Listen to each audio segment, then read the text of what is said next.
Determine el esfuerzo cortante máximo que actúa sobre la sección A-A del puntal en voladizo que se ve en esta parte de la figura.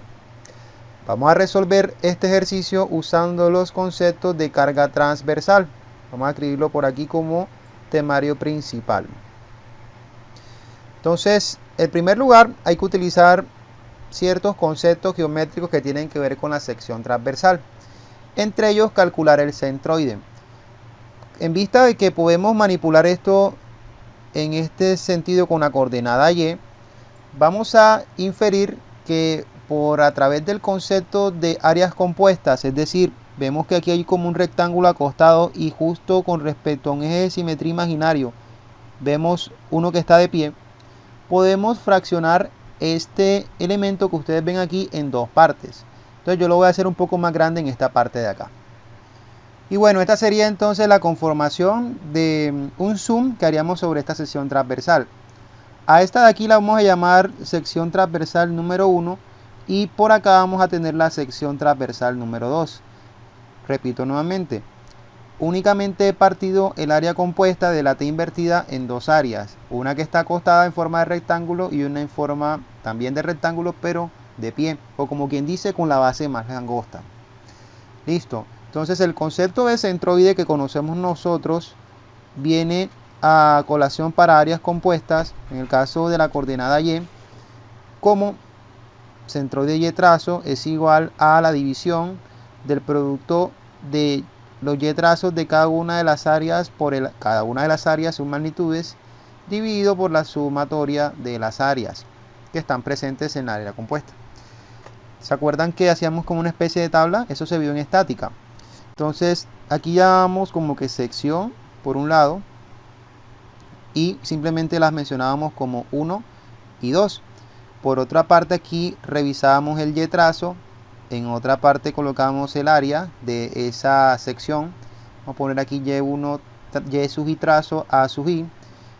Y por último por acá tendríamos un y sub i trazo por el a sub i. Es decir, los números que nos den acá los vamos a multiplicar y los vamos a colocar en esta parte de aquí. Entonces arranquemos con la sección 1. En la sección 1 tenemos una especie de forma rectangular que tiene una altura más pequeña en proporción a su base, pero demasiado pequeña. Bueno, aquí estamos exagerando un poco más, tenemos 20 a 50, de todas formas sigue siendo pequeña.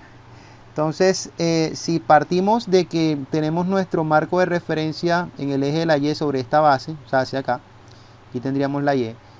Recuerden ustedes que por propiedades de áreas planas básicas, el centroide en el eje vertical de un rectángulo es la mitad de su altura. Entonces, en ese sentido, sería 10 milímetros, pero esos 10 milímetros pasados a metros son 0.01 metros. ¿Ok? En el caso del área sería multiplicar todo lo que tiene que ver con esta sección de aquí, base por altura, dado que estamos hablando de un rectángulo, ¿no? Entonces, ahí cabría decir que sería 20 milímetros por 50 milímetros.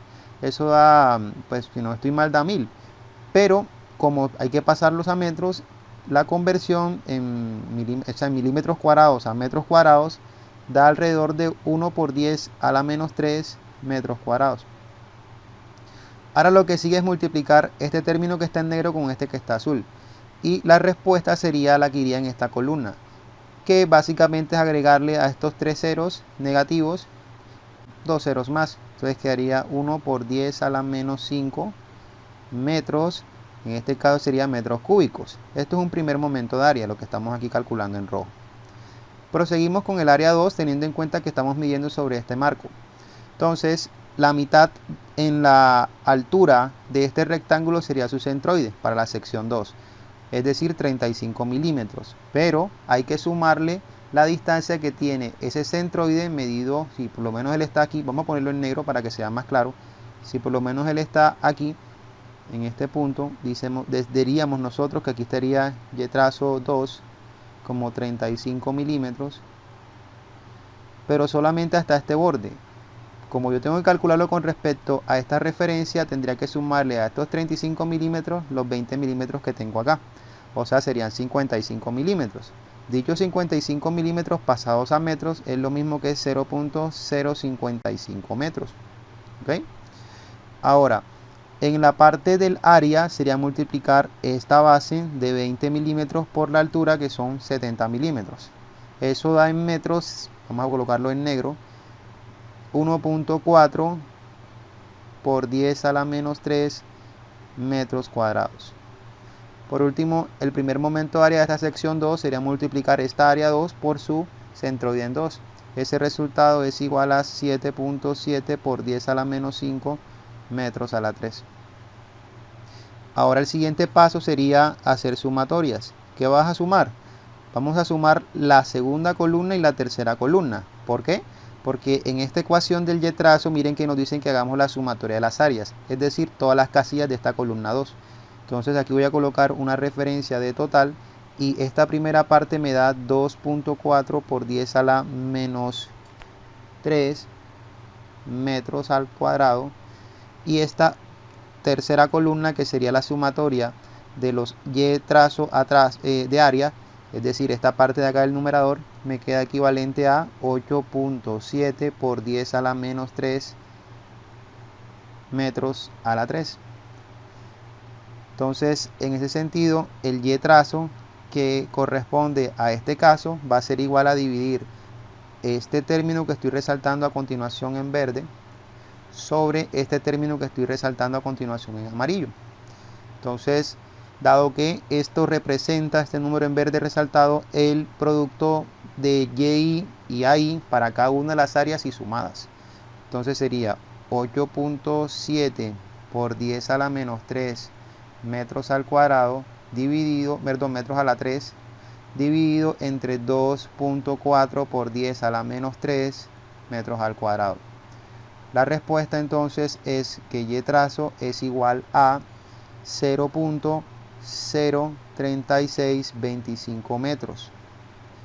O sea que si yo aquí tengo con respecto a esta base 0.55 en este punto de acá del área 2, ponlo por aquí, o lo que es lo mismo, 55 milímetros, vamos a dejarlo como 0.055, y por esta parte tengo el y trazo 1, que estaría como en la mitad de esto con respecto a esta base, coincide con el mismo valor que teníamos ahí arriba, o sea, de 0.01 metros. El y trazo general está entre estos dos valores.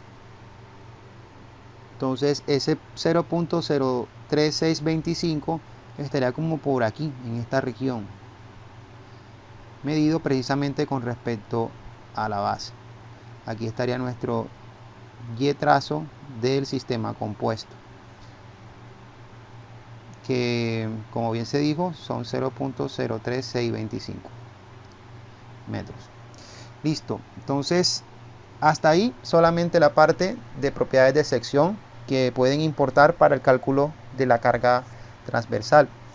Ahora vamos a hacer lo que se acostumbra a desarrollar en la parte estática con la referencia a cargas. Entonces nos están pidiendo que analicemos un corte en la barra, ¿ok? Que estaría en esta sección AA. Entonces si yo corto aquí, o sea, si nada más me concentro en esta parte de la barra, nada más, sin tener en cuenta las cargas reactivas que tengo pues en el extremo apoyado, yo aquí tendría básicamente una carga cortante, que vamos a llamar aquí B sub A, en honor a la sección, un esfuerzo normal N sub A, por otro lado, y por último un momento concentrado que vamos a llamar MA. Listo, entonces repito nuevamente, solamente para analizar esta área de resalto en amarillo, ¿vale? Listo, entonces en ese sentido yo puedo entender que como las cargas activas van en la vertical, esta carga NA no tiene presencia como tal, no hay una carga normal, porque la sumatoria de fuerzas en X, tal que en el equilibrio sea 0, menciona que menos A es igual a 0, dado que no hay más. Entonces por esa razón podemos garantizar con tranquilidad de que la carga normal no existe en este caso. Pero si de pronto hacemos la sumatoria de fuerzas en el eje de la Y, bueno, aquí la cosa sí cambia un poco. Vamos a ponerlo por aquí. La sumatoria de fuerzas en el eje de la Y, que sea igual a 0, nos menciona que, por lo menos aquí vemos un diagrama de cuerpo libre donde la carga cortante BA va hacia arriba, o sea, es positiva. Y se está comparando con estas dos cargas activas, que cada una vale 2 kN y 4 kN. O sea que si yo procedo, aquí quedaría BA menos 2 kN menos 4 kN, y como no hay otra carga presente, es igual a 0. Esto daría menos 6, paso ese menos 6 hacia la derecha, y resulta que B sub A es igual a 6 kN, que vamos a resaltar aquí en color amarillo. Listo, entonces hasta ahí tendríamos el componente que hace referencia a la carga transversal que va a afectar a nuestra viga según la solicitud que nos piden en el problema, ese esfuerzo cortante provocado por cargas cortantes. Entonces no tenemos que preocuparnos directamente por el momento flexionante en este tipo de problemas. Bien, entonces, ¿qué tal si seguimos analizando geométricamente nuestra sección transversal? Para eso vamos a utilizar el concepto de momento de inercia. Momento de inercia. Y con respecto a nuestro marco de referencia, que aquí voy a volver a resaltar en esta parte de aquí, como Y y X, aunque la X aquí no es importante en este caso, analizarla. Vamos a analizar primero el cuerpo 1 y luego el cuerpo 2. ¿Listo?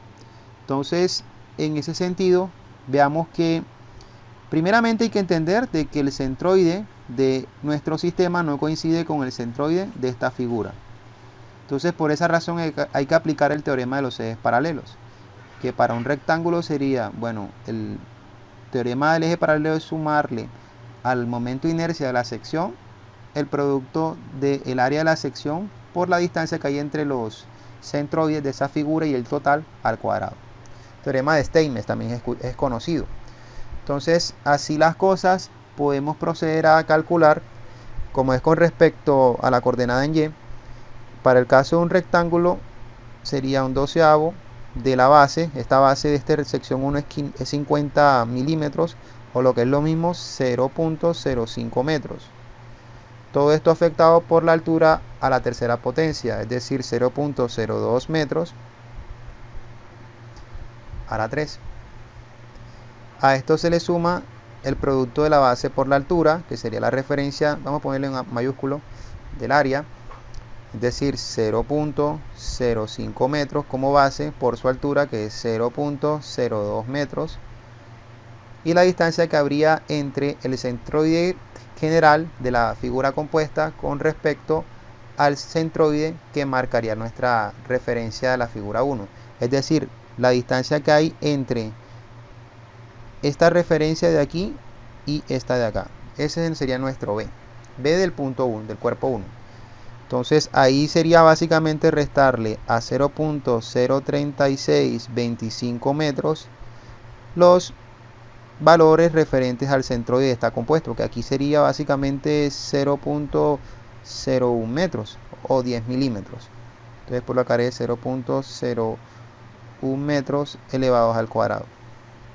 Listo, entonces haciendo esa operación nos queda que para el caso 1 el momento de inercia es igual a 7.223 por 10 a la menos 7 metros a la 4. Listo. Entonces este lo vamos a resaltar en verdecito para mantenerlo ahí guardado, por lo menos para ubicarlos ahorita. En el caso del momento de inercia de la sección 2, se aplica el mismo concepto, dado que, miren ustedes, el centroide de la sección 2, que estaría en este punto de aquí, no coincide con el centroide de todo el sistema compuesto. O sea, hay que aplicar el teorema de Steinmetz. Esta vez voy a ir un poquito más rápido, pero se aplica la misma fórmula que está aquí resaltada en azul, esta de acá, ¿ya? Entonces, aquí sería básicamente el momento de inercia típico de la sección más el producto del área por la distancia entre centros al cuadrado. En este caso particular, notamos que para la sección 2 su base son 20 milímetros y su altura son 70.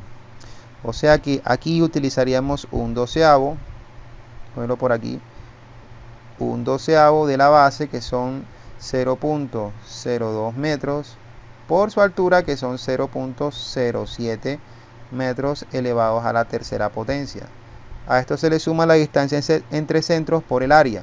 El área sería la base, que son 0.02 metros por 0.07 metros, que es de altura, por la distancia entre centros, que marcaría en este caso para la segunda sección, ¿sí? Recuerdan ustedes que dio 0.055 metros, aquí son metros, o lo que es lo mismo, 55 milímetros. Entonces sería 0.055 metros menos el resultado que nos dio nuestro centroide total, que son 0.03625 metros. Todo esto elevado al cuadrado. Resolviendo esta operación, nos queda que el momento de inercia de la sección 2 es igual a 1.064 por 10 a la menos 6 metros elevados a la cuarta potencia. Vamos a resaltar nuevamente esto en verde. Listo. Entonces, el momento de inercia total del sistema o de la sección compuesta sería igual a la suma del momento de inercia de la sección 1 más el momento de inercia de la sección 2. Es simplemente sumar este término con este. Entonces ese resultado del momento de inercia total, sumando estos dos términos que están en verde, nos queda igual a 1.786 por 10 a la menos 6 metros a la 4. Listo. Por último queda calcular el primer momento de área. Este primer momento de área se conoce como Q y básicamente es como un concepto similar a lo que hacíamos en principio con esta área compuesta. Lo digo similar porque es la misma operación matemática, pero hay que considerar la distancia que hay desde el borde donde se aplica la carga hasta donde estaría el centroide de la figura compuesta. Es decir, que 20 milímetros que tengo, vamos a verlo acá mejor, 20 milímetros que tengo aquí y 70 que tengo partiendo de la parte extrema de la primera sección, darían 90 como altura total. A esos 90 total yo le resto el valor del centroide que tenía la sección. Si digamos que estuviese por aquí, entonces me enfoco solamente en esta área, que es la que produciría el efecto de carga transversal. Entonces, multiplicar esa área junto con su y trazo es lo que nos piden en esta parte del primer momento de área. Ese cálculo es básicamente el siguiente. Tener en cuenta que